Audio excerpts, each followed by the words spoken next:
Good afternoon. Good afternoon, everyone. My name is Bill Burns, and I'm the president of the Carnegie Endowment for International Peace. It's truly a pleasure to welcome Senator Bob Menendez, the ranking member of the Senate Foreign Relations Committee, to Carnegie. The senator's remarks this afternoon could not be timelier. Just this morning, Secretary of State Pompeo was on Capitol Hill to make the case for the Trump administration's foreign policy and defend historic budget cuts to his own department.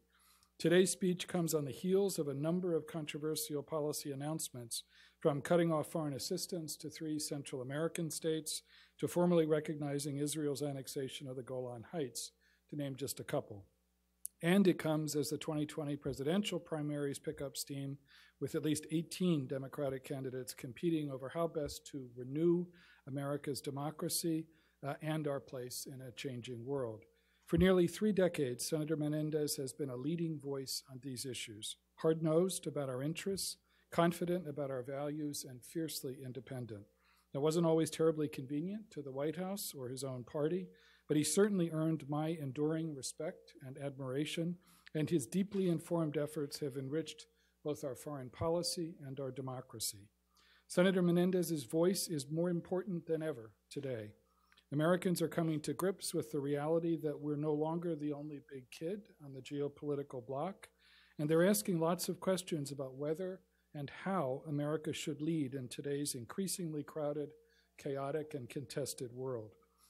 At a moment when democracies are having a crisis of confidence and autocrats feel the wind in their sails, at a moment when our allies are hedging and our enemies are taking advantage, at a moment when the global order we've done so much to build and defend is teetering, and at a moment when Americans are increasingly skeptical about the conventional wisdom of the Washington foreign policy establishment, we ought to ask hard questions and inject new ideas.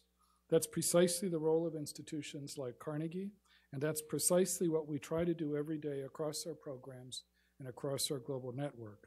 Our aim is to provide independent, global, and strategic insight and innovative ideas to advance international peace at the intersections of technology and security, geopolitics and economics, and governance and conflict.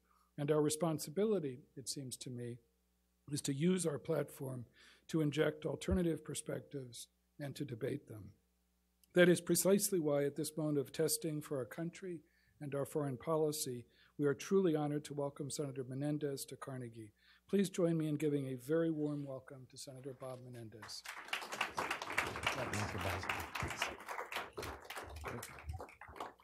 Thank you, Ambassador Burns, for that kind introduction, and to Andrew Weiss and your entire Carnegie team here for bringing us together today, and thank you all for joining. A few institutions command as much respect as the Carnegie Endowment for International Peace. Your work embodies a serious policy analysis that's so sorely needed in Washington today, and I can tell you firsthand it's very much appreciated and relied upon every day. I also want to thank you personally, Ambassador, for not just your service, but all of your recently written works about diplomacy as a true craft and an indispensable tool for solving challenges. At a time that we consistently hear diplomacy dismissed, devalued, and even derided, I think your spirited defense, both of the practice and the profession, have never mattered more. It's no exaggeration to say that the democratic values and institutions that have underpinned our peace, prosperity, and stability for the better part of the past century are under assault like never before. We've seen elections disrupted and political discourse manipulated by nation-state actors in ways that just a few years ago were inconceivable. And for those who think the worst is behind us, I beg to differ. In the years ahead, efforts by nation-states like Russia and China, among others, to undermine democracy will only grow in sophistication. We know that China's investments in technology and artificial intelligence have applications far beyond internal repression into the realm of influence abroad. Likewise, we know that the Kremlin's successful investment in our 2016 presidential election and this administration's refusal to hold it accountable for its interference has emboldened it to recycle its playbook. And if there's anything we've learned from Ukraine and Syria, is that Russia is ever willing to use military force to advance its aims. Are these threats new? Of course not. Yet the scale and the reach of our adversaries' efforts to undermine democracy is unparalleled since the end of the Cold War. And indeed, we might take lessons from the Cold War. For that historic struggle was not won through the size of our militaries alone. It was won through the strength of our values, by our belief in democracy, human rights, religious and social freedom, the rule of law, and free and fair competition. We students of history recognize that those democratic values and the international institutions we built in support of them are in large part responsible for the peace, prosperity, and stability the American people have enjoyed for decades. Simply put, democracy prevailed. Democratic values prevailed. Democratic institutions prevailed. We cannot forget this lesson of history. For our adversaries and strategic competitors, namely Russia and China, have also learned it. Even as they exercise greater military power, they see that their path to dominance in the 21st century will not be won on the conventional battlefield, nor will they win by offering a better alternative to the liberal, rules-based international order. They know their path of victory is not so much the triumph of their own ideals, but rather the defeat of ours. So before we discuss the many ways that democracy is under threat, we must ask ourselves why democracy is under threat in the first place. And I believe it begins with looking inward rather than outward. Because while our adversaries may have played a role in the resurgence of white nationalism and populism around the world, in the Brexit vote, in the election of President Trump, the vulnerabilities they exploited remain ours and ours alone. These seismic events are a symptom of a larger disease, a growing dissatisfaction with democracy among citizens of the Western world that has festered for years. We can call out political parties and leaders who stoke hatred and division and talk about democracy being humanity's greatest hope until we're blue in the face. But we cannot ignore the very conditions that serve as breeding grounds for divisive politics and authoritarian strongmen. We face no shortage of challenges: displacement from globalization and technological change, the shrinking of wages and the concentration of wealth, climate change and migration, radicalization, and extremism. Ask a worker whose real wages haven't risen since the 1990s if democracy is working for them. Ask a millennial drowning in student debt if democracy is working for them. Ask a diabetic who cannot afford insulin if democracy is working for him. Throughout history, autocratic leaders have taken advantage of this anxiety. As democratic leaders, we must address its root causes. We must make democracy deliver again. We must shore up faith in our democratic institutions and processes. We must show the American people and people around the world that democracy is capable of solving problems big and small. Because if we cannot make democracy work at home, then we have no hope of selling it abroad. And we will grow ever vulnerable to foreign actors intent on tearing at our social fabric and sowing the failure of democracy itself. The United States and Europe have spent decades working to build a rules-based international order that supports stability, preserves peace, and advances economic opportunity for all. Yet these rules of the road are under steady assault by a revanchist Russia and a rising China. Some of the Trump administration's own strategy documents acknowledge this new era of strategic competition. But diagnosis is only half of the equation. In the face of powerful destabilizing forces, we need real leadership. Unfortunately, this administration's insistence on viewing this new era of competition solely through the lens of power, without any regard to our values, leaves us unable to meet today's challenges. We face serious threats to our democratic institutions, our security, our values, and our economies.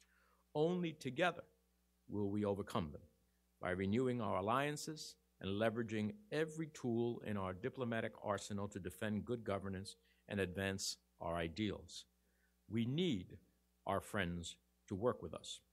We have to be honest that in certain corners of the world, the models put forward by adversaries like China and Russia have growing appeal. Look no further than China's growing influence over the recipient Belt and Road nations, or Russia's steadfast support of Maduro in Venezuela. We in the West must offer a better model, a better example. We must offer a modern-day and appealing version of the rules-based international order. Democracy must be the guiding light of our foreign policy. Every element of our national security strategy, robust diplomacy, strong alliances, strategic economic statecraft, is stronger when we champion democracy as a fundamental governing principle. Consider our competition with China, which continues to play four-dimensional chess across the world, militarily, economically, diplomatically, and culturally.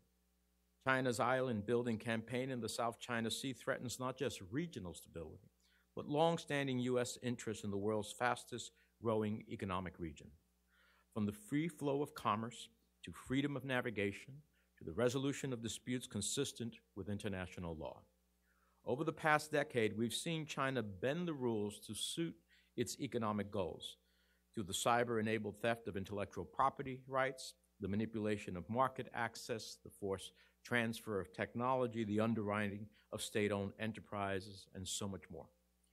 Globally, China's brand of international diplomacy, I think, is best described as manipulative investment. Through its Belt and Road Initiative, China has used lucrative port contracts and UN votes to grow its influence and win friendly trade terms. As China grows its economic reach, we cannot turn a blind eye to its domestic repression. Xi Jinping has overseen the emergence of a neo-Maoist authoritarian surveillance state, from the internment of religious minorities in re-education labor camps, to ongoing repression in Tibet, to the deployment of surveillance systems that rival the movie Minority Report. The president may wonder why China's repressive tactics are of any concern to us. Well, if China cannot respect the basic human rights of its own people, how can we expect it to respect the human rights of all people? This go-it-along strategy is not sustainable for the long term. The United States is a country of approximately 320 million people. China is a country of nearly 1.4 billion. We are not in a position to counter yuan for yuan in China's state-owned enterprises. But if we leverage our partnerships and lead in with our allies, we don't need to be. The combined economies of the United States and our partners are a force to be reckoned with. Together, we must engage recipient Belt and Road countries and empower them to negotiate Chinese investment on better terms. America and our allies must be present to create, shape, and set standards for the 21st century, or risk seeing the rule of law in these countries washed away in a flood of Chinese cash.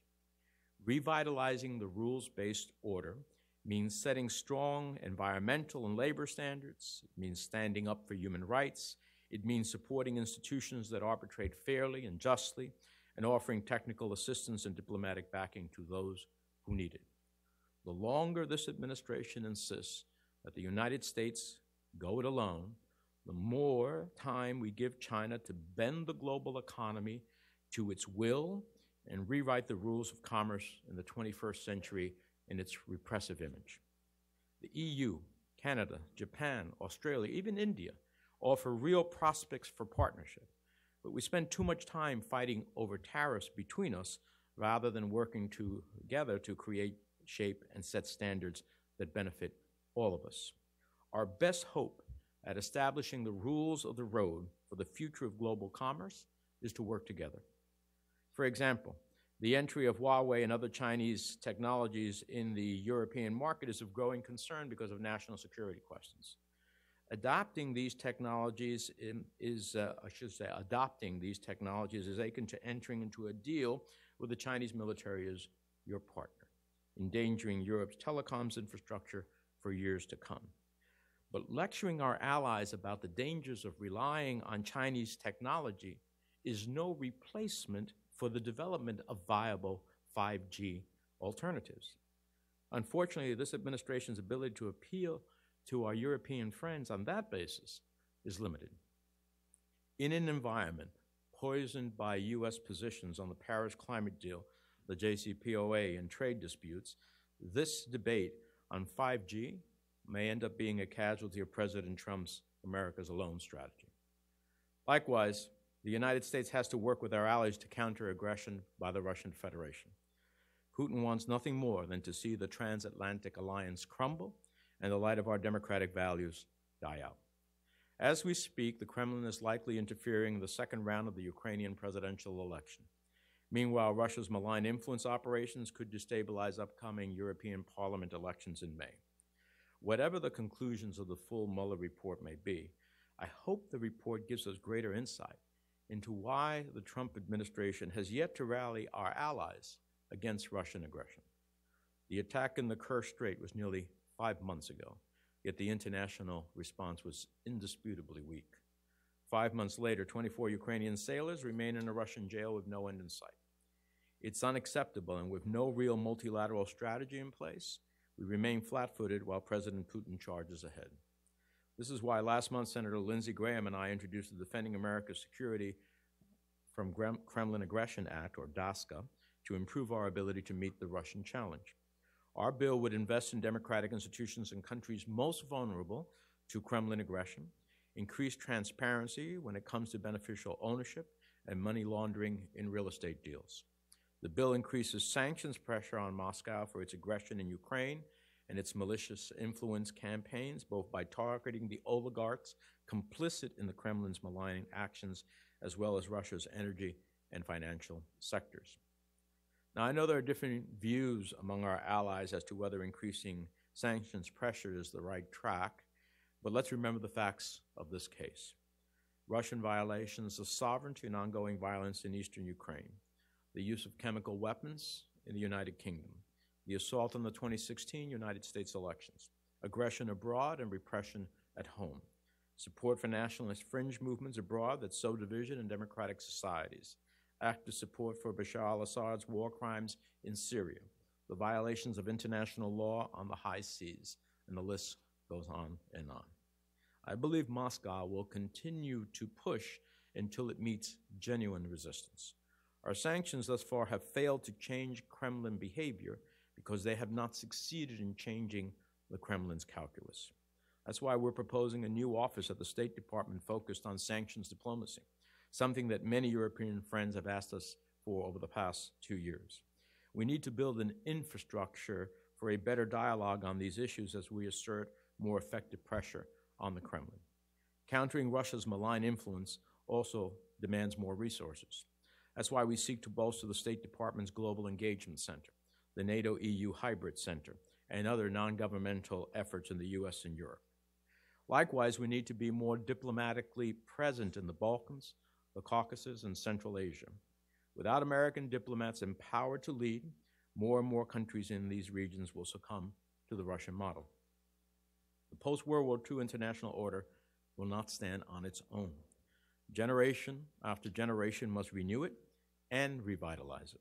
We must strengthen institutions like NATO, the EU, the UN, the OSCE, ASEAN, the OAS, and the Bretton Woods institutions. We know that Russia and China have directly and indirectly helped undermine the public's faith in these institutions. That's why the first step towards countering these challenges is to renew our alliances. We need our friends with us. Together, we must make clear to our people exactly what's at stake, nothing short of peace, prosperity, and democracy itself.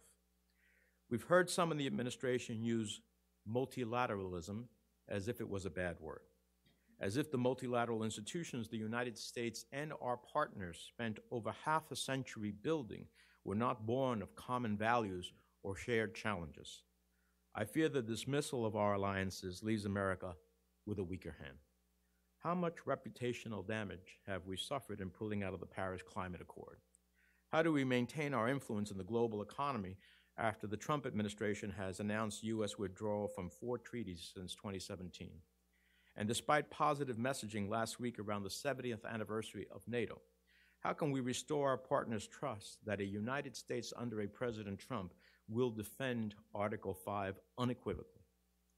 When Secretary General Stoltenberg was addressing the joint session of Congress last week, he remarked that it's good to have friends.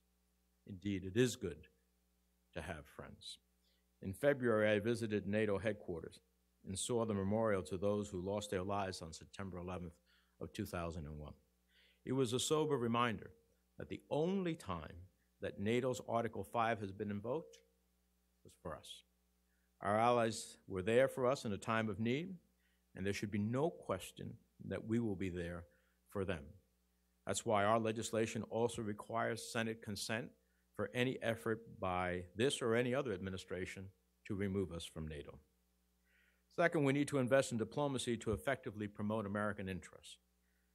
And yet, just this morning, Secretary Pompeo was before the Foreign Relations Committee for nearly 3 hours regarding the State Department's budget request, which for the third consecutive year proposes slashing international affairs funding. So if budgets are a statement of our values, it's clear that this president does not value diplomacy. While we take comfort in knowing that Trump's budget is dead on arrival because of congressional action, it's beyond frustrating that we must defend what we have instead of building what we need. We cannot counter Russia's aggression or compete with China with one hand tied behind our back. We're talking about America's future. We cannot and should not do this on the cheap. And yet this administration has gutted the State Department and USAID from its targeting of career diplomats to its denigrating the very idea of diplomacy. I don't need to tell this room that morale remains really low at Foggy Bottom. Many of our nation's best diplomats have left the profession. Their knowledge and their relationships around the world will take years to rebuild. On the world stage, we cannot sanction our way out of every challenge, nor can we bomb or shoot our way out. We must invest in career public servants who dedicate their lives to promoting American interests abroad and amassing global expertise. Fortunately, members on both sides of the aisle understand that we need a well-resourced and fully staffed State Department and USAID. And given President Trump's assertion that he would bring on, quote, the very best people, I hope you don't mind if I just take a moment to talk to the matter of personnel. I want to correct the record about some of the administration's recent statements on the Senate confirmation process, which casts a blame on the Democratic minority. Here are the facts. Under President Obama, State Department nominees took an average of about 63 days to be confirmed. Under President Trump, the average is about 74. So let's be clear what accounts for this 11-day difference. The additional vetting underway in our committee is a direct result of the administration's negligence, incompetence, or indifference. This president has put forward some of the most poorly vetted, least qualified nominees I have ever seen in 27 years of doing foreign policy in the Congress between the House and the Senate.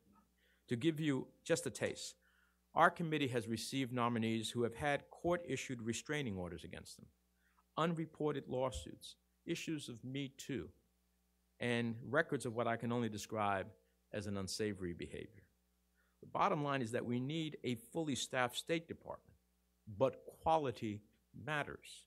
Expertise matters. Conduct matters. If we're not sending our best abroad, we're doing a disservice to the American people and our allies. Third, democracies around the world need to do a better job of banding together. We need to create and strengthen forums where democracies can address big problems together. And this can't just be about Europe, though that's where our natural and most long-standing allies are. No, I think we have to do a better job of extending this conversation with those democratic countries across Africa, Latin America, and Asia, countries that for whatever reason may not have played an elevated role in world affairs before. Standing up to those opponents of democracy should require all hands on deck, and we need them.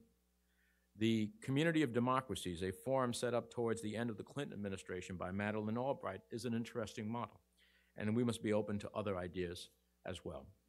We need engagement not just between heads of state, but also from legislature to legislature, political party to political party, civil society to civil society, business to business, and citizen to citizen. And beyond our constitutional duties to appropriate funds, ratify treaties, and confirm nominees, Congress has a role to play as a voice of the American people. We must continue to invite world leaders and activists to our end of Pennsylvania Avenue, a world away from the chaos of the White House. And when Democrats and Republicans together engage in dialogue with our foreign friends, we not only widen our worldview, but we remember that we are all on the same American team. Finally, I want to underscore that America's power of example is only as strong as the vibrancy and durability of our own democratic system. I was saddened to see Freedom House recently downgrade the United States in its global survey on political rights and civil liberties. We've seen white power movements on the rise, metastasizing on social media and fomenting death and mayhem from Charlottesville to Pittsburgh to Christchurch. These malign movements are very real, they're very dangerous, and they're easily exploited by foreign actors. Part of the answer lies in addressing some of the fundamental economic inequalities that have gone ignored.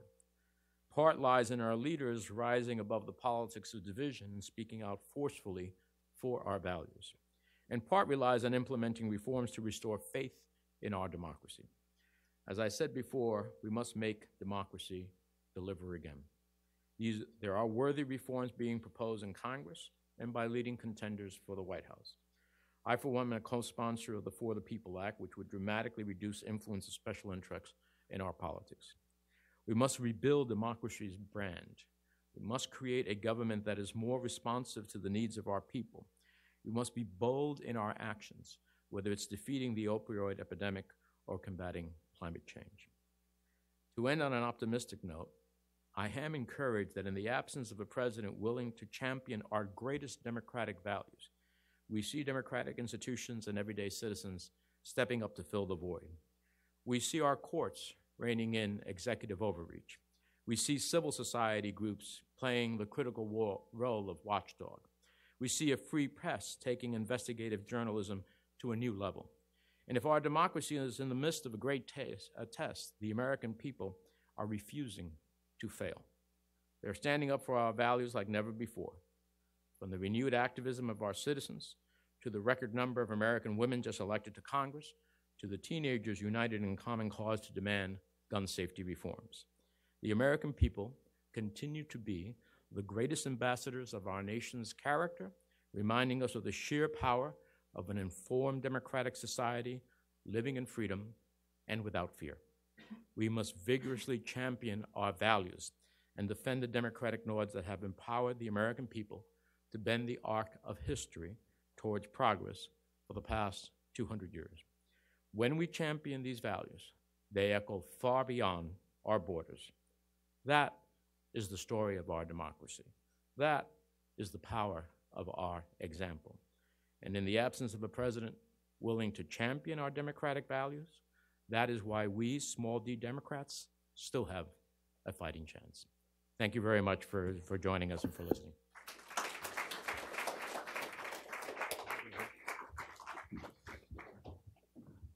Thanks so much, Senator, for a really powerful and eloquent case for the power of alliances, of ideas on a very complicated international landscape.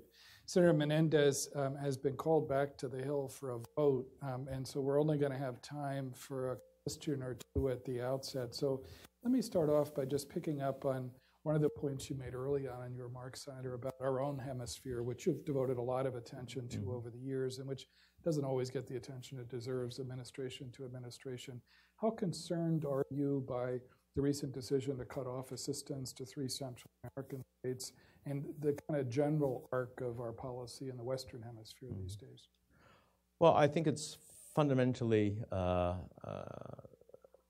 dramatically a huge mistake to cut our assistance to the Northern Triangle countries.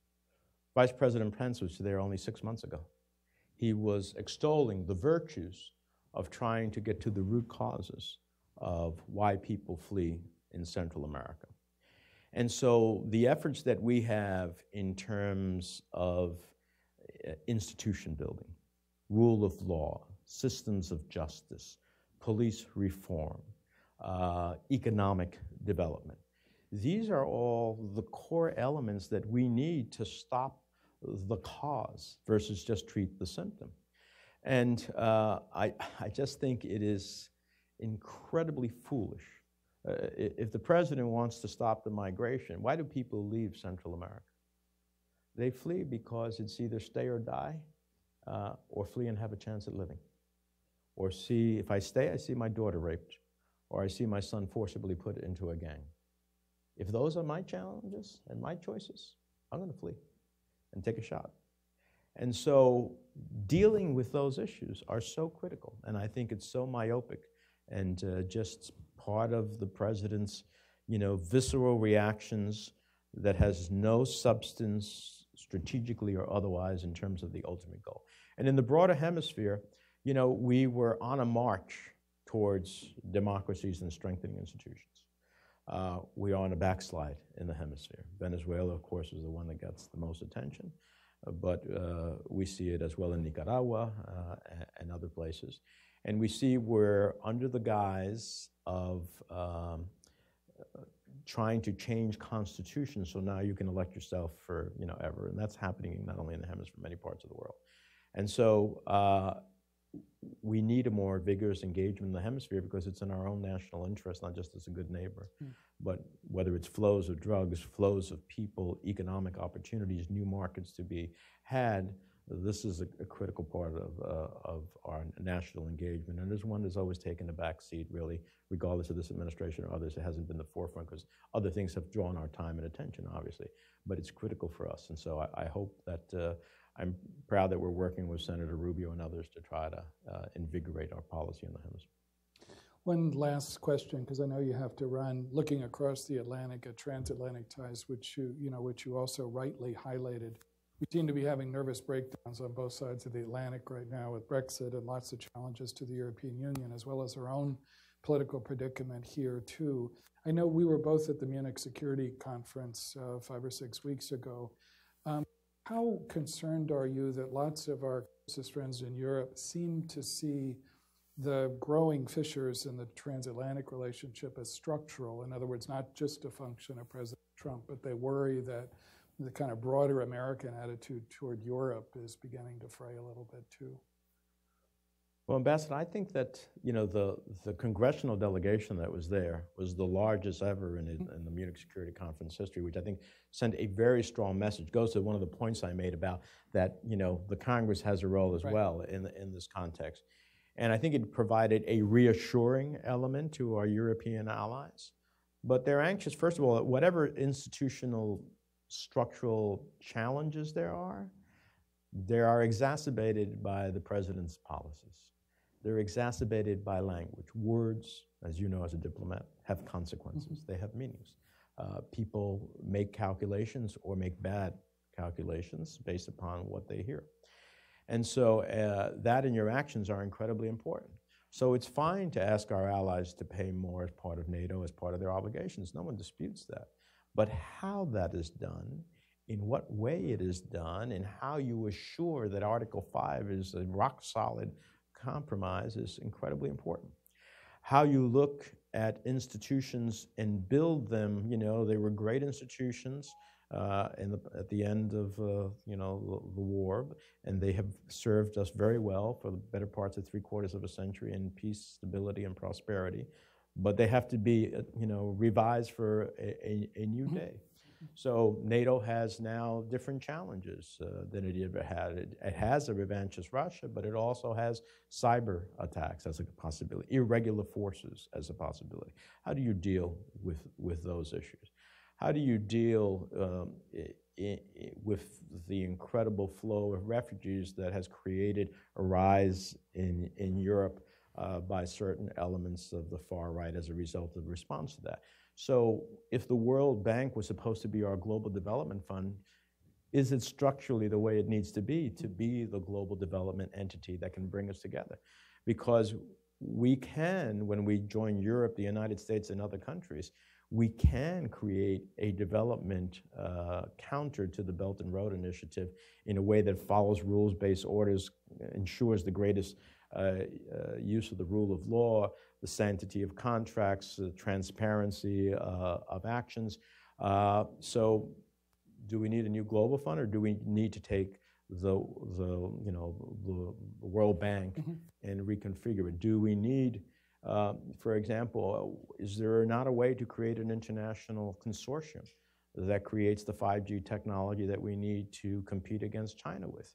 Because if you tell everybody, and I agree, it is a security challenge, but you have no alternative, then you not only need to confront China, you need to compete with China at the end of the day. And so whether we incentivize that domestically or as part of an international consortium, you know, we should be taking our transatlantic alliance and not in a tariff war, but in joining together at the World Trade Organization with you know, the European Union, Canada, Japan, South Korea, and others.